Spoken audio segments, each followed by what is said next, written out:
estamos iniciando a nossa aula número 224 do nosso curso de Filosofia Espírita, Interpretação dos Evangelhos segundo o Espiritismo. Nesse bloco vamos estudar os 5 livros de Moisés, que constituem a Torá, e são eles: Gênesis, Êxodo, Levítico, Números e Deuteronômio. Por quê? Porque essa cultura religiosa judaica, a evolução dela, ela vai alcançar Jesus.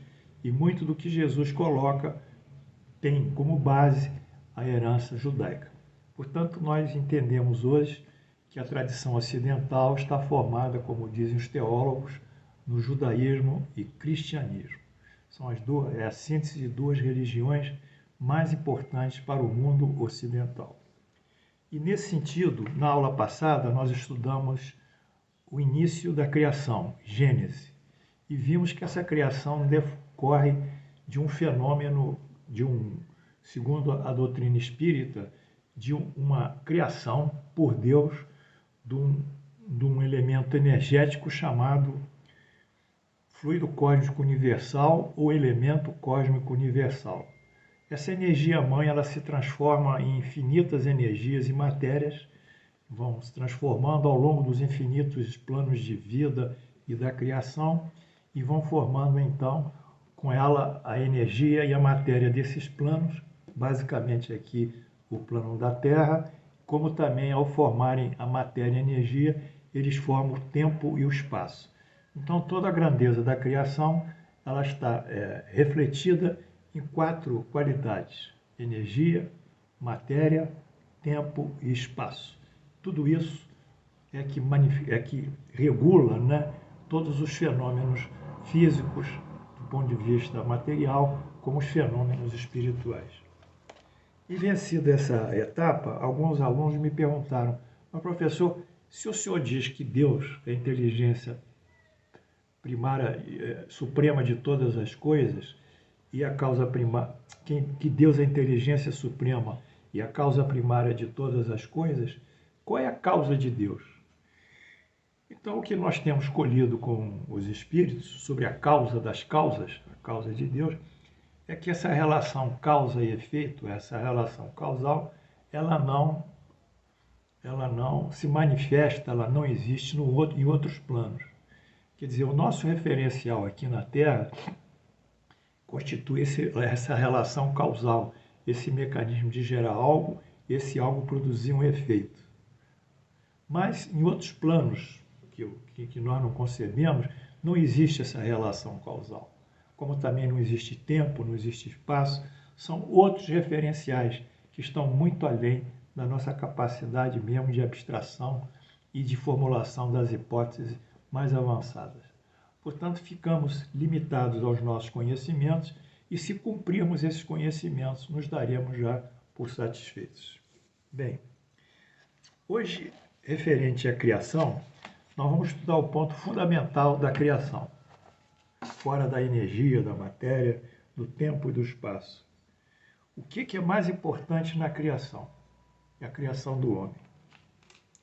Ou seja, a criação do homem e do primeiro casal, Adão e Eva. Quando Deus cria o homem, nessa figuração bíblica, e tem a ideia, Eva cria a ideia, Eva, então ele formula a primeira instituição humana, que é o casamento. Portanto, o casamento sempre será a primeira instituição humana. E através dessa instituição, ele manifesta também, através do homem, a preservação da espécie humana, no caso, porque terá que haver filhos, terá que haver prole, e ao mesmo tempo ele confere ao homem, como criado à sua imagem, a superioridade sobre toda a criação, sobre os animais, sobre os vegetais, sobre os peixes, sobre tudo que existe e se manifesta. Então, nessa criação, nós temos tríplices aspectos. A criação do homem, o casamento, a instituição do casamento, a prole e a superioridade do homem sobre a criação que Deus colocou no mundo. Vamos ver isso, o que foi dito em Gênesis 1, 27 e 28. Criou Deus, pois, o homem à sua imagem a sua imagem. A imagem de Deus o criou. Homem e mulher os criou.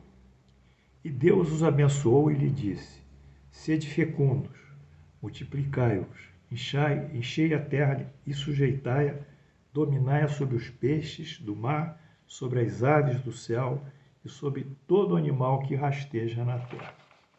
Então, nesse sentido, nós estamos vendo a grande responsabilidade que o homem tem como um espírito criado à imagem de Deus. Essa imagem de Deus, na verdade, é a razão de Deus, não é a imagem física, morfológica, é a capacidade que ele tem de raciocinar, de criar pelo pensamento conceitos, teorias, práticas, métodos, enfim, dele agir pela sua inteligência. Nenhum animal pode fazer isso. Como ele é dotado dessa inteligência excepcional, ele também utiliza essa inteligência para dominar a natureza, para trazer bens da natureza, produzir bens como a indústria, como a exploração mineral, como a produção de energia através de hidrelétricas. Ele utiliza a natureza em bem próprio social, ele tem a responsabilidade sobre os animais e sobre toda a criação. Isso é fundamental que nós saibamos. Nós não somos seres que estão vivendo aleatoriamente ao mundo e imersos num misticismo religioso, achando que rezando, nós vamos resolver as coisas. Nós vamos resolver as nossas coisas penetrando na sociedade e agindo através da nossa vontade, da nossa inteligência e nosso desejo de bem e da caridade. Então, nesse sentido, eu criei aqui esse gráfico aqui, referente a Deus e a criação. Criação do homem. Preste atenção, alunos. Deus e o homem na criação. Deus, primeiro. Homem, criado à imagem de Deus. Segundo. Homem e mulher.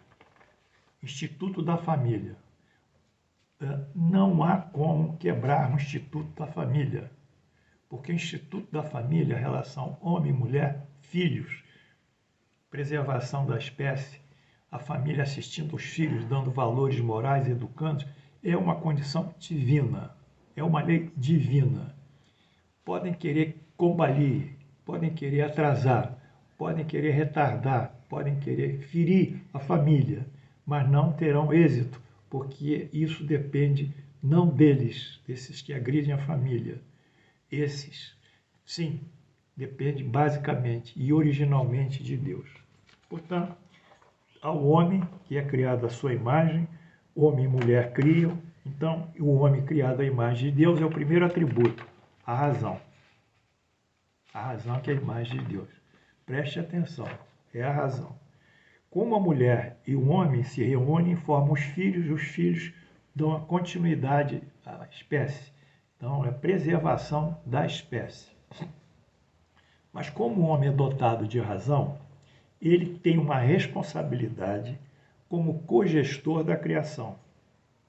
Porque ele tem inteligência, tem vontade e tem que criar juízos morais. Para quê?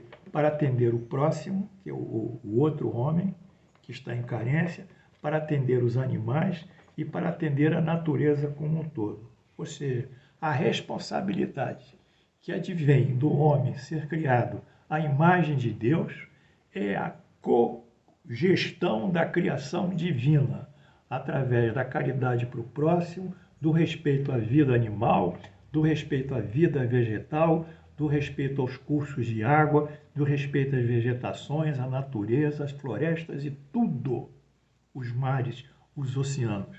Por isso, o espírita que tem essa concepção da criação, isso penetra, ele realmente tem uma visão diferente do mundo dos outros. Não é uma visão, como diz, misticista, fundamentalista religiosa, interpretativa constante dos evangelhos. Isso é um lado que nós aperfeiçoamos a nossa moral. Mas além desse lado de aperfeiçoamento da moral, nós temos que agir no social. Isso o espírita não pode se furtar, se ele for um espírita kardecista. Porque hoje nós dissemos sempre, temos tantas vieses de espiritismo como tantas camisas do Flamengo. Todo mundo é espírita hoje. Até a cartomante que pinta na parede lá de um prédio, cartomante, mãe Joana, aí, seu futuro em 3 dias, seu amor volta para casa em 3 dias, cartomante espírita. Todo mundo usa a camisa espírita, mas só há um espiritismo original, um espiritismo criado na Sociedade Parisiense de Estudos Espíritas, em 1857, quando do lançamento do Livro dos Espíritos por Allan Kardec. Essa é a que a gente tem que seguir, que aqueles que queiram seguir, se não quiserem, vão usando outras camisas e vão se dizendo espíritas. Isso também eles têm a liberdade, mas nós aqui defendemos essa doutrina original. Portanto, sintetizando essa primeira ato da criação de Deus, quando o homem é criado à sua imagem, nós dizemos, como imagem de Deus, o homem se obriga a respeitar todas as leis divinas. Como imagem de Deus, o homem se obriga a respeitar todas as leis divinas, materiais, que são as leis físicas, e morais, inclusive as leis biológicas, bem como toda a criação, os animais e a natureza como um todo. Esse é o primeiro selo que nós podemos interpretar dessas palavras contidas em Gênesis. Bem, a partir do homem ter sido criado, o livro A Gênesis, ele diz que ele estava vivendo no jardim do Éden, que era um lugar paradisíaco. E Deus disse para ele e para Eva, olha, vocês podem comer todos os frutos desse jardim, quer dizer, de todas as árvores, só não podem comer o fruto da árvore central. Bem, a Bíblia refere fruto, não refere maçã. Essa questão da maçã é uma criação de alguém que se tornou cultural. Bem, o que acontece? A partir do momento em que Adão e Eva saem do seu estado de ingenuidade, isto é, feito pela alegoria de se alimentarem do fruto da árvore central que se encontra no jardim. Então, o que ocorre? Ocorre a queda do Adão. Então, Adão estava num estado de ingenuidade com Eva. Era aquele espírito simples e ignorante que nós vemos na doutrina espírita. Eles estavam ali, dentro daquele estado. Mas a partir do momento que eles comem o fruto, esse fruto vai lhes dar o quê? A diferenciação do bem e do mal. Então eles criam um juízo de valor. Eles já são inteligentes, mas eles não têm um juízo de valor. Ao criarem o juízo de valor, eles se tornam o quê? Responsáveis pelos seus próprios atos, pela consequência do que fazem, e se estabelecem sob a lei da causa e efeito. Então, necessariamente, eles vão ter que exercer o seu livre-arbítrio. E é isso que consagra a expulsão deles do jardim do Éden. É o exercício do livre-arbítrio. Vamos ver isso aqui. Gênesis 3, 5, 22. Gênesis 3, 5, 22. Porque Deus sabe o dia em que dela comerdes, se vos abrirão os olhos, e como Deus, sereis conhecedores do bem ou do mal. Então, quando comer o fruto, os olhos serão abertos. Conhecerão o bem e do mal. Então disse o Senhor Deus, eis que o homem se tornou como um de nós, conhecedor do bem ou mal. Então ele alcançou uma maturidade. Mas, nessa visão, isso foi consagrado, então, pela religião como a queda do homem, o pecado original, porque ele pecou contra Deus. E esse pecado original, na teologia católica, ele foi dado como uma condição inata do indivíduo, herdado de geração em geração, e só podendo ser remitido pela fé, de acordo como nós vimos em aulas bem anteriores, que é pregado pela doutrina de São Paulo, a doutrina paulina, a remissão dos pecados pela fé em Jesus. Mas o Espiritismo não aceita a queda do homem. Por quê? Porque não há queda para nós, existe aprendizado. Ou seja, não há queda. O espírito se encontra em constante progresso e evolução. Mesmo que ele falhe numa prova ou provação, a reencarnação ou a desencarnação futuras se incumbirão de oferecer-lhes novas oportunidades para que então triunfo. Então, nós não aceitamos isso no Espiritismo. Nós aceitamos experiência.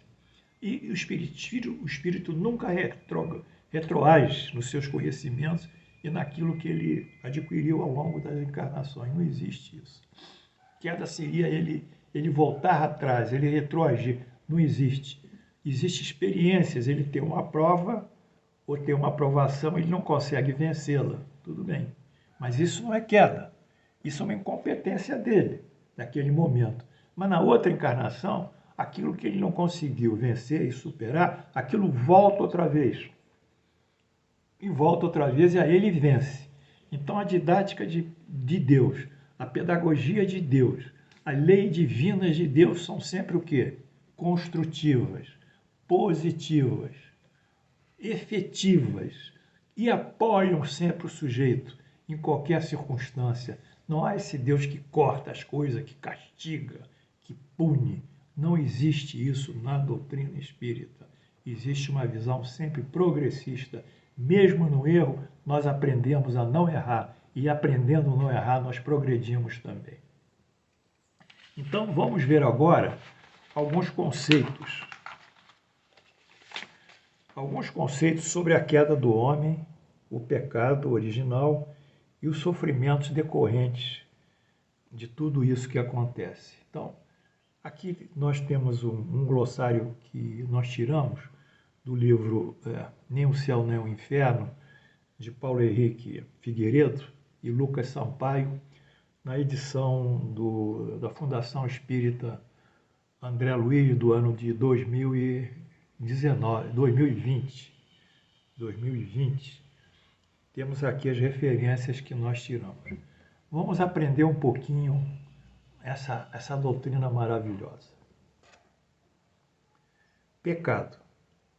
O que é pecado para o Espiritismo? Violação das leis divinas. Quando eu violo uma lei divina, a lei da justiça, do amor e da caridade, quando eu violo a lei da sociedade e me isolo num mosteiro, me isolo num lugar, não convivo mais com ninguém, porque eu sou um indivíduo social por natureza, o espírito tem que socializar, porque é na socialização que ele troca experiências, o que sabe mais ensina ele sobre um assunto, ele ensina o outro sobre outro assunto, e nesse movimento de interação com o indivíduo, ele vai ampliando os seus horizontes de crescimento espiritual e de evolução e de progresso. Então, quando se viola a lei divina, então, essa violação da lei divina não é chamado pecado, é uma transgressão da lei divina. Não existe pecado. Pecado original. Esse pecado original nós vimos que foi contraído, segundo a teologia católica, por Adão e Eva, ao comerem o fruto e violarem a lei de Deus. E através disso, esse pecado original deles foi levado a toda a humanidade. Então, todos já nascemos num estado de pecadores. Embora não tenhamos feito nada, nós já somos pecadores. Embora não saímos do útero da nossa mãe, ainda estamos no colo dela nos primeiros dias e já somos pecadores. É uma condição inata na religião. O Espiritismo entende o pecado original como a violação das leis divinas de vidas passadas. Ou seja, o sujeito violou as leis divinas na vida passada. Então, essa violação, essa transgressão, ele carrega sobre si. E quando encarnar, ele vai ter que responder por isso, de acordo com a lei da causa e efeito. Então, o pecado original constitui a violação das leis divinas em vidas passadas.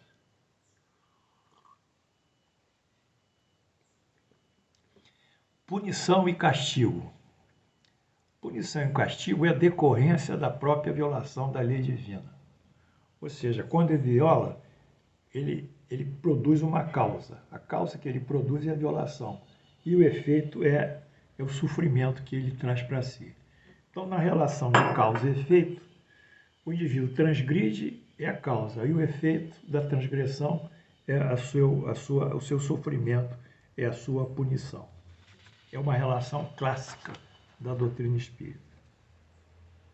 Expiação. Vocês já ouviram falar muito de expiação? Expiação é um tipo de provação, um tipo de sofrimento. Como sempre, dentro da doutrina espírita, reveste caráter pedagógico. Isso seja, para educar.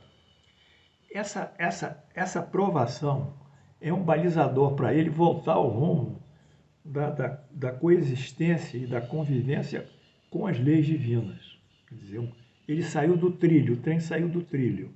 O trem saiu do trilho é a provação. Aquilo dá uma inconsistência no estado psicológico dele e no estado espiritual. E às vezes até gera uma doença. Então, isso é uma advertência, é um sinal vermelho. Olha, você tem que voltar para os trilhos. Então, a provação, no caso aqui a expiação, é um sofrimento decorrente da transgressão da lei divina, mas ao mesmo tempo é um apelo pedagógico, didático, para o indivíduo voltar a cumprir e se compatibilizar com as leis divinas. Reparação. Reparar.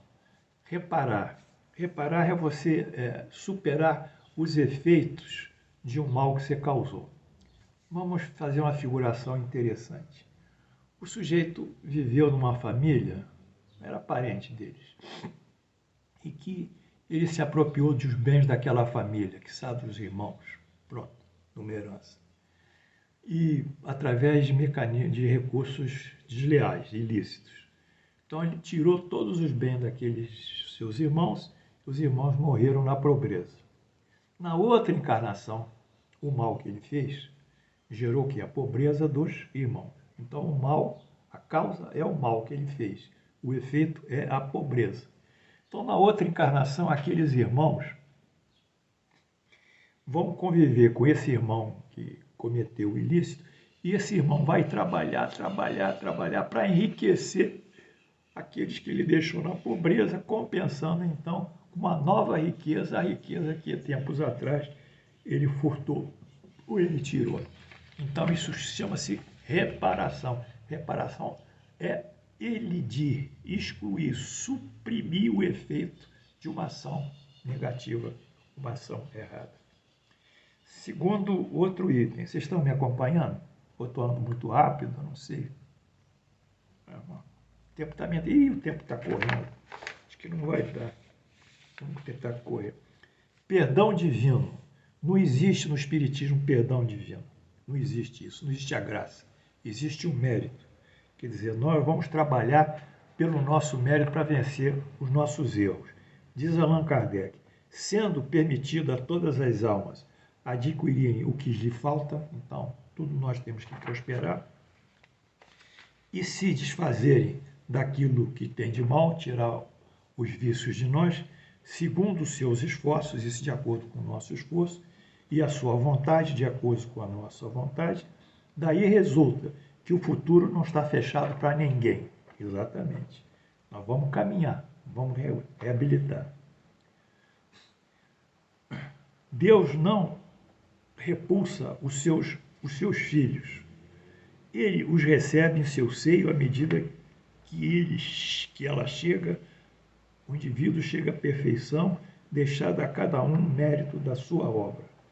Figueiredo Paulo em Céu e Inferno, para 331, 341. Portanto, esse perdão divino é uma conquista que o indivíduo fez pelo seu esforço pessoal. O perdão é, pois, a conquista, né? Pela superação do mal, do esforço pessoal. Bem, então, essa foi a aula de hoje. Eu espero que vocês tenham entendido o núcleo dela, que mais me seduziu. É o homem, Adão, Eva, a família, os filhos, a prole, a sociedade formada de famílias, o tecido social formado de família, o tecido social, Adão e Eva, responsável pela preservação da espécie através do matrimônio, dos filhos, e a responsabilidade de Adão e Eva referente à criação divina como gestores dessa criação. Eles são gestores, então tem que respeitar o próximo, não pode prejudicar ninguém, tem que respeitar as leis divinas, não pode matar animais, isso não existe para nós, não pode destruir a natureza, não pode poluir as águas do rio, mesmo que vá explorar mercúrio e jogue lá, explorar um ouro e poluir com mercúrio e matar os peixes, nada disso é possível. Tudo está errado. Não pode tocar fogo na floresta, a não ser de uma forma, eu diria, equilibrada. Enfim, então, o homem criado à imagem e semelhança de Deus, no caso a sua razão, ele tem essa responsabilidade perante o próximo, perante a sociedade, que concebe todos esses níveis de respeito à natureza, ao próximo, etc., a caridade, e sobretudo e privilegiadamente junto a Deus nosso Pai. Que Deus nos dê essa força, esse conhecimento, e vocês possam cada vez mais acompanhar essa Bíblia reinterpretada aqui pelo nosso Espiritismo. Que Deus nos abençoe. Obrigado pela atenção.